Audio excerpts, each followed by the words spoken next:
Hola amigos y amigas, bienvenidos a este nuevo episodio de Latidos de Justicia. Este programa es donde conversamos temas muy importantes para nuestra sociedad, en donde podemos ir trabajando juntos para visibilizar estos temas y generar cambios. Hoy trataremos un tema crucial: el impacto psicológico y jurídico de la violencia y las desapariciones en Ecuador. Tu rostro, lleno de una pasión, te afana mirada, desgarra mi alma, me ahoga y me salva. Y si quieres, solo si quieres,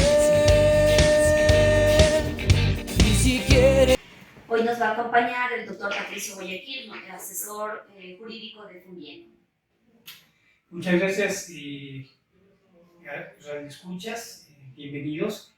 Gracias, Joana, un privilegio estar aquí compartiendo este espacio nuevo, social, que trata de sumar desde el aspecto legal, enfrentar problemáticas sobre todo lo que hace Fundien, que es desapariciones forzosas, violencia de género, violencia intrafamiliar y otro tipo de temas sociales que a nosotros no se visibilizan frente a la sociedad, pero están latentes. Así es, Patricio, sí, completamente. Gracias por estar siempre con nosotros, por ser esa mano amiga de quienes necesitan. El día de hoy vamos a tratar este tema que ya mencionaste, y pues voy a indicar que dentro de las cifras oficiales aquí en el Ecuador, cada año se reportan más de 20.000 casos de violencia intrafamiliar. Y hay que tomar en cuenta que de esas denuncias, 3 mujeres son víctimas de femicidio. Y eso ya, pues, como que nos preocupa, ¿no? Detrás de cada cifra hay que tomar en cuenta de que no es solamente la víctima, no es el victimario, porque lamentablemente queda la familia de la víctima, la familia del victimario, que quedan destruidos. Entonces, eso hay que comenzar a comprender estas cicatrices. No sé qué puedes tú comentar al respecto, Patricio. Sobre ese hecho lamentable que pasa a la sociedad, yo creo que necesariamente pasa por una articulación de derecho y psicología. Por eso hay que trabajar las dos herramientas juntas, las dos especializaciones juntas. ¿Por qué? Porque vamos a ir a la parte psicológica. No soy experto en psicología, más bien es la experiencia la que me permite indicar lo siguiente. El impacto psicológico de las familias, de la víctima, puede ser violentada, puede ser desaparecida, puede ser feminicida, ¿sí? Es decir, muerta, es profundo y variado. No podemos nosotros catalogar que las personas somos iguales todas. Alguna es diferente en la percepción de los hechos, diferente a las otras. Las personas que, por ejemplo, las personas que viven una desaparición de un ser querido, están en el limbo emocional. Están en el limbo emocional. Experimentan algo que se llama el duelo ambiguo. ¿Qué es eso? Es una esperanza, la esperanza de encontrarme vivo. Y otra que podemos decir que son sentimientos de culpa, y capaz que está muerto, y qué hice yo para contribuir a eso. Eso es interesante conocerlo desde el plano psicológico. Y eso le digo, yo no soy experto, pero eso es la percepción que tenemos por experiencia que hemos vivido. En el caso de violencia intrafamiliar, las víctimas suelen expresar una pérdida de autoestima, miedo constante, pues no sabe qué le va a pasar. Ya tuvo un problema con el papá, entre hermanos, entre marido y mujer. Entonces, como que tiene la dificultad de confiar en otro. O sea, ¿cómo confiar en ti siendo mi pariente, siendo mi hermano, siendo mi mamá, siendo mi padre, siendo mi pareja, me violentaste, me estropeaste, fallaste, más o menos? Y además, cuando el entorno familiar de nuestra sociedad se revictimiza o no se le da apoyo emocional oportuno. Se suele decir, ¿no? Antiguamente, y yo creo que hasta ahora, aunque pega, aunque mate, marido es. ¿Sí? O en el caso de decir, por ejemplo, vos has de haber tenido la culpa. Claro, o sea, siempre es más fácil revictimizar a la persona que ser empáticos y poder ahí colaborarle, y es más darle el apoyo que se necesita dentro del círculo familiar, como tú muy bien lo dices. Por eso es que realmente cada quien lleva su duelo de manera individual, y nos hemos limitado a buscar la ayuda de la salud mental.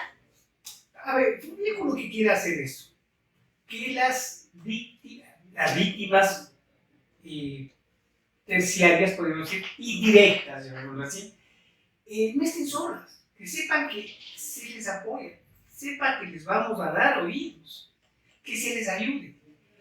Habíamos hablado en un programa piloto anterior de que es gravísimo el decir que 4 de 10 personas en el Ecuador tienen problemas de salud mental. Y una de las cuestiones de salud mental precisamente es eso, o violencia. Hay muchas personas, muchas familias que no se acepta que hay una violencia. La esposa, dependiendo inclusive de las categorías sociales, las esposas no dicen a viva voz o denuncian que son violentadas por sus parejas. Y viceversa, porque también habíamos conversado de que también habemos hombres de que somos violentados nuestros hijos.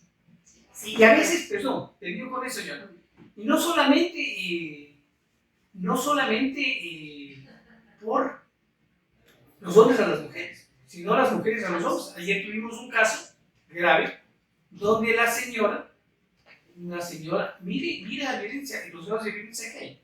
Una señora de 55 años le agredió a un muchacho de 27. Entonces, un poco decir, oye, ¿y cómo el hombre, hablemos de hombre y mujer, el hombre de 27 tenía que defenderse, ¿cierto? Entonces, son temas muchos y múltiples que se da en nuestra sociedad, lamentablemente. Sí, o sea, totalmente de acuerdo. Muchas de las veces yo creo que sí, las leyes nos como que sobreprotegen a las mujeres, y los hombres quedan ahí en cuerda floja. Entonces sí, hay que comenzar a hacer muchas reformas desde el ámbito social, impulsar a la asamblea, porque no solamente es el área política la que nos debe importar. Nos debe importar de que si estamos hablando de igual de condiciones, deben ser las leyes igualitarias para los dos sexos. En el tema que estábamos conversando como Fungeco, pues nosotros reitero de nuestro compromiso para la sociedad, para nuestros niños que necesitan el apoyo, buscar terapias alternativas como es la arteterapia, la musicoterapia. Para eso igual tenemos ya desde los inicios de Fungeco firmado el convenio con la Orquesta Sinfónica Eloy Alfaro, con el maestro Pablo Mora, para que ahí, como Pablito, él es psicólogo, entonces él nos ayuda con los chicos para irles incluyendo en la orquesta e ir explotando ese tipo de habilidades de los muchachos. Entonces esas cosas sí son las que nos interesan y las que estamos comenzando a sacar adelante, ¿no? Mira, también con el maestro William Ortiz estamos también haciendo ya el tema de cultura en su máxima expresión, y en este año vamos a tener varias de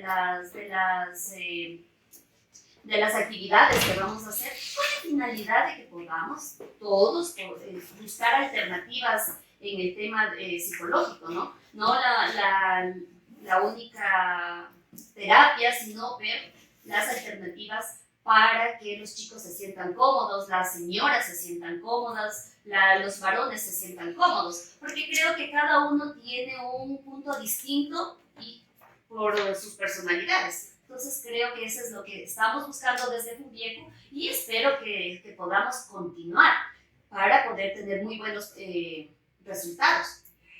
Y los artes y oficios realmente son una salida de escape, ¿sí? Que pueden psicológicamente ayudar a las víctimas indirectas. Estamos hablando de toda esta problemática social, que son desapariciones, son violencia intrafamiliar, ¿sí? Violencia doméstica, se decía antes, ¿no es cierto? Sí, son súper importantes, pero además otra parte fundamental es implementar la sensibilidad y la prevención comunitaria. Eso es súper importante. ¿Por qué? Porque en comunidad podemos hacer muchas, pero muchas cosas. Sí, totalmente de acuerdo. Mira que justo el tema de hoy tiene mucho que ver con la cuestión psicológica, con el tema jurídico. El día de hoy igual tenemos como invitada a la señora psicóloga, a la doctora psicóloga Villana Ordóñez, que ya nos acompaña. Entonces, para comenzar a tratar desde el ámbito profesional. Vivi, buenos días. Muy buenos días, Giovanna. Buenos días, Patricio. Buenos días con todos. Muchísimas gracias por este espacio y por esta conversación, que creo que es una conversación sumamente importante. Sí, Vivi, ¿qué tal? ¿Qué opina usted acerca del tema, de cómo la necesidad de hoy en día la sociedad tiene en el tema psicológico? Bueno, realmente el impacto de la salud mental a nivel del mundo, diría yo, es algo que está tomando conciencia. En este momento está tomando conciencia en muchos aspectos. Hablando un poco sobre el tema de personas desaparecidas, el impacto fundamental que ha generado es el hecho de que hoy la gente ya empieza a movilizarse y a tener conciencia de qué estoy sintiendo, qué está pasando conmigo, qué sucede cuando un familiar desaparece, qué sucede cuando tengo un familiar que ha sido atacado a través de un evento violento. Entonces, esas situaciones nos ayudan mucho y creo que es un impacto sumamente importante que tenemos en este momento. Totalmente de acuerdo, y sí, justo eso estábamos tratando de conversar con Patricio, porque los temas no van separados, ¿no? Va el tema psicológico, el tema jurídico, va el activismo social, porque desde el activismo social es donde se ha impulsado para que las víctimas tomen fuerza, tomen valentía y puedan comenzar a trabajar en cada uno de los temas. Vivi. Así es, parte del activismo social también involucra que hay diferentes espacios y factores, grupos sociales que de alguna manera están enfocados en tratar de trabajar ya esta situación de salud mental, de enfocarnos a encontrar un bienestar emocional, no solamente físico, sino también emocional. El poder tener un equilibrio, el poder compartir algunas situaciones importantes desde las diferentes situaciones y dificultades que estamos viviendo como sociedad. Sí, totalmente de acuerdo. ¿Qué reformas consideras urgentes, Patricio, en esta situación? Hola, Vivi. Patricio. A ver, vamos a hablar que son enormes los desafíos desde la parte legal. En desapariciones, las 72 próximas horas del conocimiento del desaparecimiento del individuo deben ser denunciadas. Ahí tenemos un problema que muchas autoridades no lo hacen. No hacen el procedimiento, el protocolo adecuado. Puede ser desconocimiento, puede ser falta de recursos por parte del Estado, o inclusive podría ser indiferencia. Habíamos hablado que desde la parte psicológica, si el agente investigador es hombre, no todos, pero podemos decir eso, Viviana, mujer se ha de haber ido con el enamorado, ¿sí? O si es hombre, capaz que se fue con la amante. Entonces, la gente asume per se por sí mismo, Así. ¿sí? De que eso pasó. Y como que ahí dejamos. En el caso de desapariciones. En el caso de violencia intrafamiliar, hay un poco como que se minimiza la denuncia, se desestima, porque simplemente para la gente no hay mucha gravedad en los hechos. Solo le pegó un golpe, solo le dejó morado el ojo. ¿Sí? Entonces son esas cosas que como dice ahora, hay un término que ahora está de moda, ¿cómo es? Se normaliza. Se normaliza. Y eso, que tiene que ver con la parte jurídica, sí es cierto, provoca que no haya medidas de protección adecuadas y obviamente los procedimientos alargados. Por ejemplo, les voy a contar un caso de una señorita indígena, 18 años, violada por un señor de 56 años, violada en el 2020, febrero del 2020. Noviembre del 24, perdón, el señor fiscal solicita que no hay indicios y pide a la jueza que archive el caso. ¿Okay? Primero, como que el agente fiscal se demoró 3 años en investigar. Cuando hubo la versión del presunto violador de 56 años ante una niña de 18 años, que eran pareja, que era su enamorada, ¿ya? Y que tenían relaciones sexuales desde hace 4 años. ¡Qué barbarie! ¿Por qué?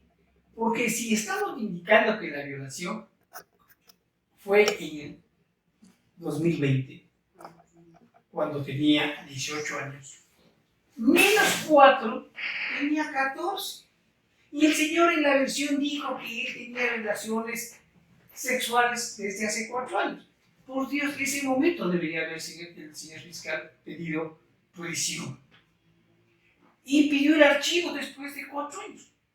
Imagina, Joana,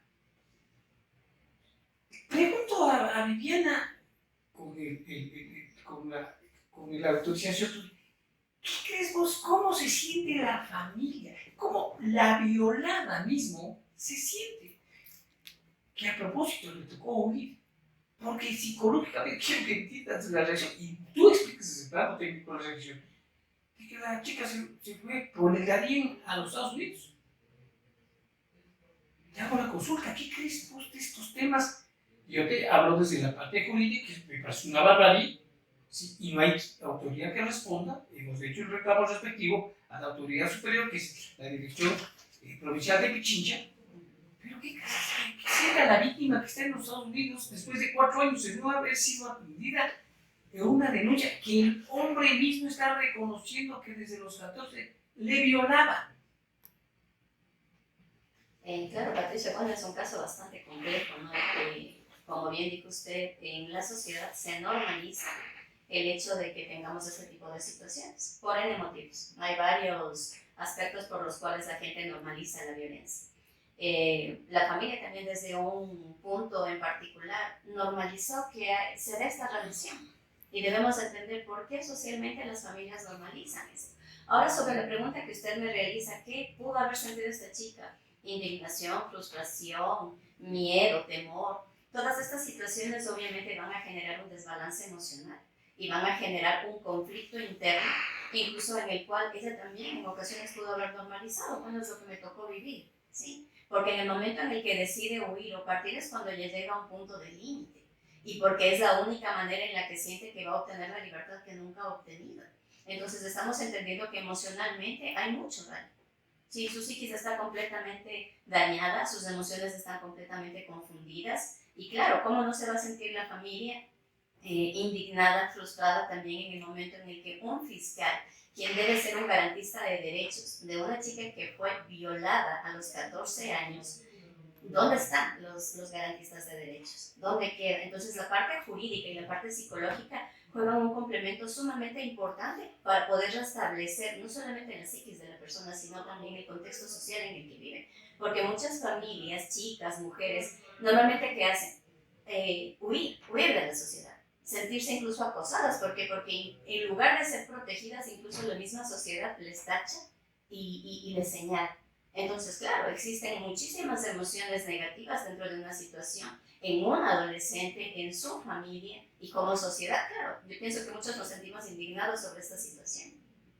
Es más, con respecto a lo que ustedes acaban de hablar, chicos, me parece que, o sea, yo como mujer, terrible, porque quien, como decía Vivi, al ser la fiscalía la garantista de los derechos y que me haya dejado en mi indefensión cuando el violador asumió. Entonces, o sea, ¿de qué hablamos? ¿Qué justicia es la que tenemos aquí en el Ecuador? Lamentablemente, o se da dedo, porque yo creo que lamentablemente nada es aquí correcto. Los puestos, estos puestos que deberían ser de gente completamente preparada, con las capacitaciones de derechos humanos permanentes, está siendo nulo y se está visibilizando cada vez más. Entonces sí, si esto como que a uno le da un dolor terrible, terrible como mujer más que nada. Por eso es que hemos tratado de unir este tipo de profesionales para que desde Funvieco podamos por lo menos iniciar un poquito, dar un pasos cortos pero firmes se dice, para poder llegar a ser la voz de los que no tienen voz y de los que no quieren hablar por miedo. Entonces sí, chicos, o sea, me parece que esta problemática es Disciplinario. claro, multidimensional, súper grande, súper amplia, pero creo que entre todos podemos trabajar para, desde el área psicológica y del derecho, abordar estas situaciones de una manera integral. ¿Me permites, con movimiento, una pregunta más a la doctora? Hay veces que, como en el caso este que te indico, el presunto violador fue y dijo, oiga, pero, fiscal, si yo le prestaba plata a la hermana. O sea, como que dentro de la misma familia, ojo, que es otro tema muy importante, y que se da no, como puede ser de vez en cuando, más bien dentro de la familia, repetitiva la circunstancia, se da que los mismos familiares son los que le hacen a la persona. Podríamos entrar, claro, doctora, podríamos entrar dentro de del concepto de la complicidad, ¿sí? De que le estoy poniendo a los ojos de él o de ella a la víctima. Claro, bueno, desde esta situación es justamente lo que hablábamos al inicio, ¿no? En las situaciones de violencia han sido tan normalizadas desde la familia que es normal que me puedan tocar mis familiares, me puedan dar un besito a mis familiares. Entonces, desde esa situación tenemos que ir entendiendo que tenemos que ir cambiando un poco este contexto, si podríamos llamarlo generacional, de justificar que con la familia todo es posible. Entonces tenemos que tratar de entender eso. ¿Y desde dónde lo podemos hacer? Desde procesos de psicoeducación, en la escuela, en los barrios, en la familia. Todas estas situaciones van a generar un despertar en la conciencia de entender que no debemos normalizar la violencia. Y este es un punto muy focal, o sea, usted decía, es un término como que se ha vuelto como que muy común, como que muy de moda, pero es que ya es el momento de entender que la violencia tiene que dejar de ser normalizada. ¿Y desde dónde tenemos que empezar? Desde las infancias, desde la adolescencia. Hoy mismo tenemos aparatos electrónicos que son regalos de Navidad para los niños y muchos papitos jamás entienden que el contexto de entregarle un dispositivo es entregarle un arma potente a un niño y a un adolescente. Muchos papás ni siquiera revisan el contenido que los chicos están viendo. Hoy mismo muchos de los procesos de violencia que se están viendo en juegos como Roblox, por ejemplo. ¿Por qué? Porque es justamente, revisaba yo que es una plataforma en donde se trabaja muchas situaciones. Entonces vamos a establecer muchas situaciones del contexto de violencia desde esto, ¿no? Desde poder entender que como papás, ¿qué estamos haciendo? ¿Cómo estamos poniendo límites a que nuestros niños y nuestros adolescentes realmente vivan en un ambiente mucho más sano? Porque les estamos dando perturbación, les estamos entregando como regalo algo que es perturbante. Sin entender, incluso usted como abogado, doctor Guayaquil, puede ayudarme. Normalmente las normativas de Facebook y de plataformas de redes sociales nos especifican edades para poder entrar a estos contextos. Hay niños de 6 años, 8 años, 9 años utilizando redes sociales con autorización de los papás y según la vigilancia de los padres.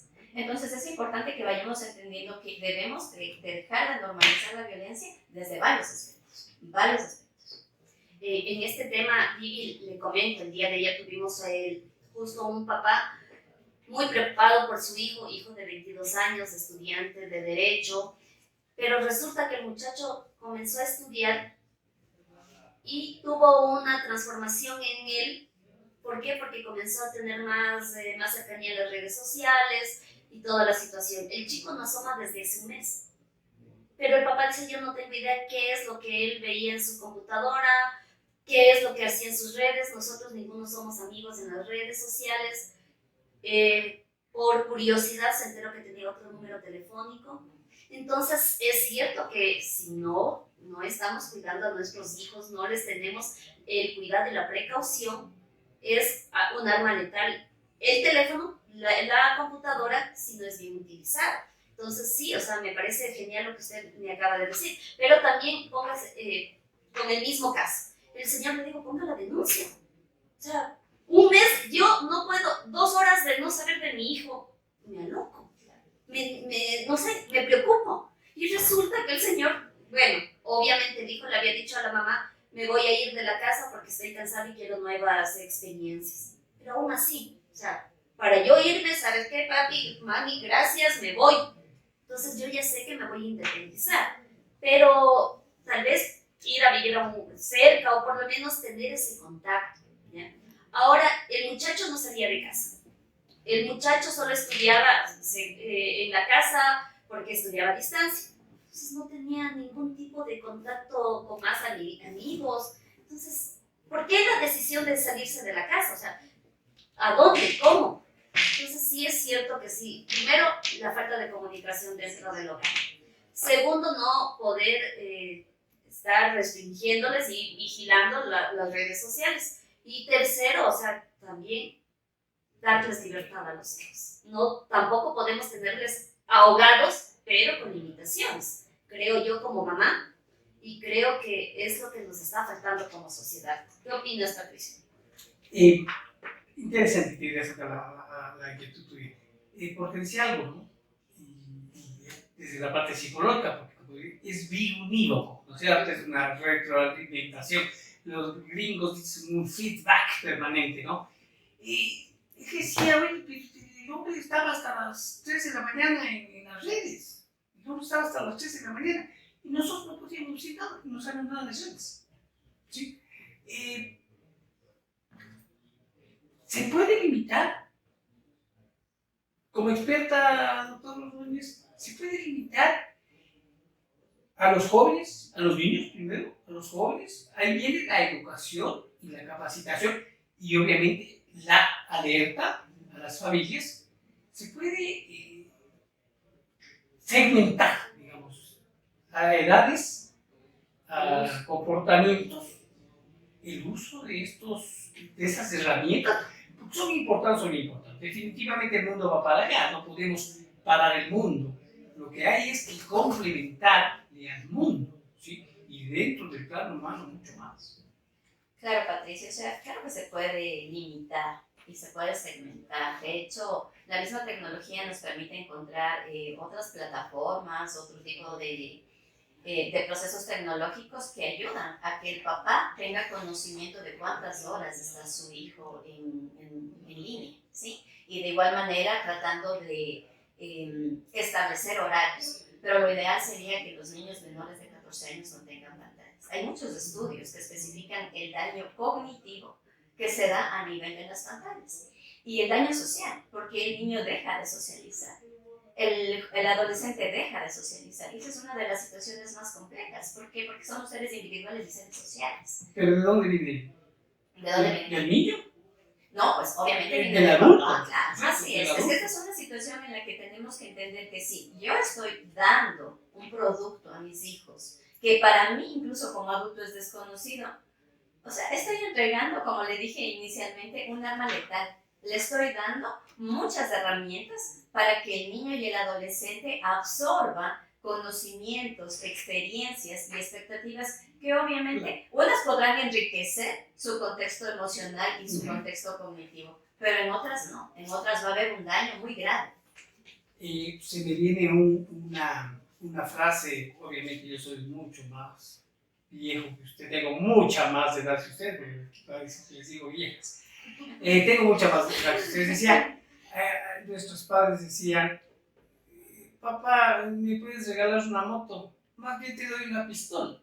Más o menos es un símil, Es similar. torpe, pero es símil. Es Le literal. estamos dando una pistola con una herramienta tecnológica a un niño, hablando de los niños, o un joven, si es que no le guiamos bien. Claro, o sea, ponte, mirando el caso de ayer, el señor decía, mi hijo tenía $2,000 de ahorros. Entonces, no sé si él ya los retiró o qué hizo. Entonces, claro, o sea, un muchacho joven de 22 años, $2,000, con eso se quería comer el mundo. Entonces, el papá, una persona muy tranquila, pero así demasiado, porque en mi casa yo ya hubiera puesto unas 1000 denuncias buscándole a mi hijo. Entonces, resulta que el señor decía, es que parece que con alguien se escribía, parece. Entonces, si a un niño es fácil embobarle dentro de las redes, los chicos hasta los 25, 27 años todavía están jugando en línea, conocen gente que es muy fácil cambiarse, ¿no? Dentro de... Dicen los legisladores, punto de orden, Joana. Me vas a permitir. Lo que acaba de decir Joana, doctora. ¿Cómo puede ser que ahora, con la tecnología y el avance, anteriormente los jóvenes sí nos reconvenían nuestros padres y le teníamos que hacer caso? Y ahora lo que decía yo, el Señor decía, cierto, pero ¿cómo le puedo decir? ¿Cómo le puedo decir a los 22 años? O sea, no, desde la parte psicológica, tú por ser, me han dicho que has sido buen estudiante, ahora eres una gran profesional, pero ¿cómo puede ser posible que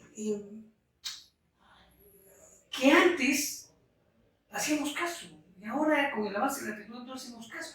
Digo yo, desde mi formación, ¿no? Decían, no hagas, no hago nomás.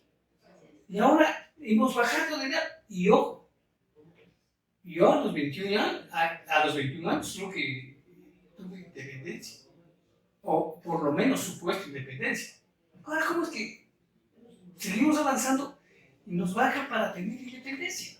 Claro. Bueno, es que aquí hay que ver varios aspectos, ¿no? Pero pienso que uno de los más importantes es precisamente que nosotros antes estábamos dentro de una crianza con normas, reglas y valores. Tal vez en muchos hogares también exista esto, pero ya no hay comunicación, porque ya no hay una mamá o no hay un papá que está vigilante constantemente sobre las conductas y comportamientos. Muchos chicos guardan y esconden sus comportamientos, entre comillas, inadecuados, en casa tienen otros comportamientos. En mi consulta normalmente a veces encuentro papitos que me dicen, pues que mi hijo no es así, pero es que mi hijo es esto. Entonces, también tenemos que entender hasta dónde, como papás, vamos un poco a ocultar la situación. Este se le sabe. Ahí está. Ahí está. Sí, es que de alguna manera cuando empezamos, hay muchos papitos, ¿no? Que, bueno, yo tuve la oportunidad de trabajar en algunos lugares, ¿sí? Cuando trabajé con adolescentes infractores, ¿qué me decían los chicos? O sea, mis papás no saben nada de tecnología, es justamente lo que ustedes decían, hablando del caso anterior. Si mis papás no saben nada de tecnología, ¿cómo me regalan algo que ellos desconocen? Entonces aquí es importante que la comunidad, que la sociedad encuentre espacios. Hoy hay muchos espacios. El municipio de Quito, por ejemplo, con Casa Somos, tiene espacios para que los adultos vayan y estudien un poco de tecnología. Pero a veces tenemos esa forma, digo yo, miserable de menospreciarnos de alguna manera y decir, es que yo ya estoy viejo para aprender estas cosas. Y empezamos a entrar en un punto en donde mejor que los guaguas me den haciendo, mejor que los chicos hagan, mejor que los chicos estudien. Pero desde ese punto de vista, desde el celular, les estamos entregando también un arma letal. Y tenemos que entender que tenemos que ser corresponsables sobre lo que les estamos entregando a nuestros hijos. Niños, jóvenes y adultos. ¿Por qué? Porque el adulto también se emboba en el teléfono. ¿Sí? No solamente son los chicos y los niños. Y un poco retomando el tema principal que nosotros habíamos tenido aquí, que es el tema de desaparecidos, de violencia intrafamiliar, a través de esos teléfonos vamos a encontrar mucha información. Pero tengamos claro también que los chicos nos ganan en tecnología. Ellos ya saben cómo buscar en el historial, cómo quitar el historial, cómo guardar, cómo tapar aplicaciones. Entonces ahí viene la corresponsabilidad que tenemos que tener como adultos. Si yo estoy entregando a mi hijo algo que le puede generar daño, yo tengo que tener la responsabilidad emocional. Y ojo, viene la parte suya, la parte jurídica. Porque todos hemos visto que en todas las plataformas y programas chiquitos y pequeños hay esto, ¿no? Que nos dice las políticas de privacidad. ¿Cuántos leen las políticas de privacidad? Igual que los contratos. Así es, ¿no es cierto? Entonces ahí De viene una parte, tarjetas y de la letra chiquita. ahí viene una parte importante. Incluso miren medicamentos, ¿no? ¿Quién lee sobre los efectos secundarios de los medicamentos? Entonces ahí viene una parte de cultura que tenemos que entender. No nos gusta leer, no nos gusta aprender. Y desde esa parte podemos generar muchos riesgos. Riesgos para nuestros hijos, para nuestras familias. Entonces es importante, como usted ve, todo se concatena. Sí, estábamos hablando de un tema de violencia, pero no podemos alejarnos de algo que es fundamental. La tecnología está generando violencia al máximo. Y jurídicamente la sociedad se ha hecho mucho más compleja e integral. No podemos. Primero, un agradecimiento a la radio por soportarnos. Pero estos temas no se los trata en lo tradicional, se los trata en Evolución Radio, ¿sí? Y son importantes para la sociedad, pero también debemos entender de que esto es global, todo es integrado ahora en la sociedad.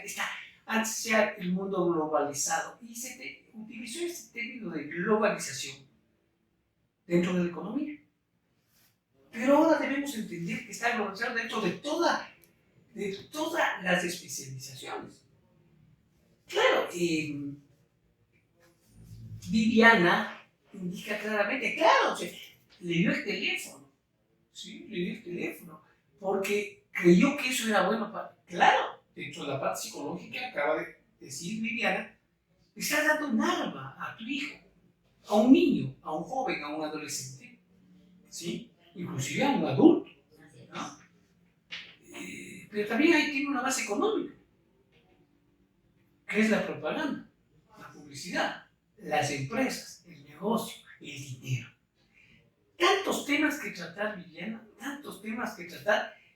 Le vamos a, con tu anuencia, y Joana, a pedirle a la Viviana que nos venga casi muchas veces a ayudarnos con este tipo ya específicos que nos ayude a guiar a la comunidad, a la sociedad, a las familias, a los jóvenes, a las señoras, a la ciudadanía, en el comprender de mejor forma este tipo de fenómenos que la modernidad, nos ajustamos a ella, nos está llevando. Sí, totalmente de acuerdo, Patricio. Debemos trabajar en la educación a la población. Desde este medio, que mejor arma tenemos nosotros de defensa para poder tomarnos una hora a la semana y poder ayudar en algo, en capacitar algo a las mamitas que están en casa, a los mismos chicos que tomen esa valentía de buscar ayuda, porque muchas de las veces nos quedamos callados y nos hundimos en la tecnología. ¿Por qué? Para que mamá no sepa, para que papá no sepa. Y así, pues, lamentablemente, como decías tú, hay fenómenos de violencia que son desde las plataformas digitales, desde el mismo teléfono. Entonces sí es complicado, ¿no? Entonces debemos, como digo, Fundiecu ser la voz de los que no tienen voz y de los que tienen miedo. Así es, bueno, y si me permiten, pienso que es sumamente importante establecer justamente lo que decía Joana, ¿no? Que el poder trabajar con la comunidad, dando herramientas para que podamos identificar factores de riesgo, porque es importante poder identificar los factores de riesgo dentro de lo que es personas desaparecidas, dentro de lo que es violencia intrafamiliar. Hablar de estos factores de riesgo nos permite entender si realmente mi hijo o mi hija están en riesgo. Si yo como adulto, tal vez porque no tuve una educación muy amplia, estoy permitiendo muchas cosas. Entonces es importante, yo pienso que este factor de riesgo lo podríamos topar en otro punto, para que podamos ampliar un poco más qué son los factores de riesgo. Pero en el tema de violencia, ¿qué es un factor de riesgo? De repente que haya situaciones de drogas, que haya consumo de alcohol, de igual manera que haya la normalización de la violencia, que estemos aceptando constantemente que es normal que me peguen. Entonces, tenemos que ver varios aspectos en relación a estos factores de riesgo y darnos cuenta sobre los comportamientos en los niños, en los adolescentes y también en el adulto. Porque tenemos que entender que también muchos varones se suicidan. Así es. Justo eso tratamos en el episodio anterior y hoy al inicio, porque como decimos, o sea, la violencia nos ataca a todos, sino que simplemente no sabemos cómo hablar. El hombre tiene mucho más miedo por el sistema machista en el que vivimos y no tiene las mismas garantías que tiene una mujer al acercarse a una comisaría, a una jefatura política o tenencia política. Los hombres tienen que ir netamente a una unidad de familia. Entonces, y ahí, al poner la denuncia, ya lo revictimizan. Claro, bueno, la revictimización es un punto tenaz en el sistema judicial, ¿no? Que obviamente, por más creo yo que se ha intentado que se establezcan protocolos, yo trabajé en el Consejo de la Judicatura y hay protocolos, pero lastimosamente la carga laboral es tan fuerte y claro, en ocasiones el personal no recibe la capacitación constante para trabajar los procesos de humanización en temas de violencia. Entonces es sumamente importante eso. Claro, la operación de justicia a veces es débil por falta de recursos, desconocimiento, para lo cual hay que insistir en las autoridades de que se les dote de la capacitación y recursos. Lo que tú dices, Liliana, es cierto. Caramba, acabamos de ver las noticias de un suicidio de un futbolista profesional de 34 años. No es un jovencito, pero tampoco es un viejo, que no pudo soportar un grillete. Básicamente, ¿por qué tenía el grillete? Porque la expareja o la pareja le puso por violencia de género. O sea, ¿qué medida de impacto mental? No todas las personas tenemos la misma capacidad de absorber los problemas que otras. Decían los viejos que no te ahogues en un vaso de agua. Cuéntanos eso. Bueno, esto de no ahogarse en un vaso de agua es una frase bastante compleja cuando queremos entender lo que es la salud mental. Hablar de salud mental es entender que somos vulnerables. Todos somos vulnerables. Viejos, jóvenes, niños, todos somos vulnerables, pero claro, hay situaciones generacionales que van a ponernos en una situación de fortaleza en donde vamos a decir, yo no soy vulnerable. Y la no aceptación de la vulnerabilidad es algo que nos lleva también a estos extremos en donde no puedo con este problema, no puedo con esta situación. Tal vez tú puedas, pero yo no. Entonces ahí es importante entender que el proceso de la salud mental tiene que ser un proceso completo. No podemos trabajar solamente sobre un síntoma. Es importante que hagamos un proceso de evaluación y determinemos cuál es la causa real que está viviendo la situación emocional de una persona. Sin ser experto, no soy experto, ¿acaso es diferente un diagnóstico médico que un diagnóstico psicológico? En términos médicos estamos hablando casi de lo mismo. Vamos a hacer una referencia breve, ¿sí? Si de repente yo tengo un proceso bacteriano, ¿qué me manda el médico? Hacer unos exámenes de laboratorio de repente si es que estoy teniendo algún dolor, una ecografía en el abdomen, ¿verdad? Entonces, esos son la utilización de técnicas que le ayudan al médico a poder establecer un diagnóstico. A nosotros los psicólogos también nos ayudan en algunos aspectos como el proceso de la evaluación de personalidad, evaluación de síntomas, porque necesitamos conocer la historia de esa persona y necesitamos conocer también cómo está estructurada esa psiquis. Entonces tenemos que ir entendiendo y a través de un diagnóstico adecuado vamos a dar un tratamiento adecuado. Y es importante también que entendamos que cuando la persona ya nos está dando alarmas, la familia tenemos que observar. Pero a veces el proceso de la familia en la comunicación es complejo porque nos da vergüenza que se enteren que un miembro de mi familia tiene una enfermedad de salud mental. Entonces, ¿cómo es posible que a estas alturas, en este siglo, todavía pensemos que tener una dificultad de salud mental es un problema grave? Sí, es un problema grave si no es tratado. Pero si está tratado, estamos hablando de que estamos a tiempo de trabajar y de vivir de manera tranquila y de manera adecuada con un diagnóstico. Entonces es importante eso. Sí, es muy importante lo que acaba de indicar Vivi. Pues para cerrar este segmento, quiero indicar a todos nuestros teleaudientes que nos sigan con nosotros todos los días martes a las 11 de la mañana por aquí, por Evolution Radio. Y pues les agradezco que el día de hoy hayan venido, se den cita, porque es muy valioso todo el conocimiento que ustedes tienen para que nuestros teleaudientes tengan y sepan a dónde acudir en el momento que ellos se sientan afectados. Usted en Psicoamarte, usted en Estratega y unidos todos como Fundiecu. Entonces, muchísimas gracias, Vivi. Muchísimas gracias, Joana, muchísimas gracias, Patricia, muchísimas gracias a Evolution Radio, porque realmente trabajar con estos espacios es entregar a la comunidad conocimiento, y el conocimiento siempre será sabiduría y será vida. Pato, ¿qué puedes opinar? Bueno, un placer. Uno cada día se conoce. En derecho sí se dice que todos los días se conoce más, o sea, un artículo más. Un placer. Fundiecu está en el 098-468-9598. Estamos 24 horas al día en atención tanto legal, tanto psicológica, como tanto de seguimiento de personas desaparecidas, desapariciones forzosas, violencia de género, violencia intrafamiliar y otros temas que corresponden a la sociedad. Presidente. Gracias a los dos invitados por sus valiosas intervenciones. Desde Fundiecu seguimos trabajando para visibilizar estos casos, acompañar y transformar. A nuestra teleaudiencia lo único que les podemos decir una vez más es invitarles a que cada martes nos sigan a las 11 de la mañana por esta su radio, Evolution Radio. Incontables luces, fuentes de tiempo, ojos y cuerpo de sal, implacables curvas, fuego violento, mi demonio angelical, de estilo tan antinatural, dulce corazón de terror fue culpable de mi ilusión.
entrelazando las almas, bramando latidos y dando ritmo. Oscura pasión y locura, fulminante preciosura, te deslumbras.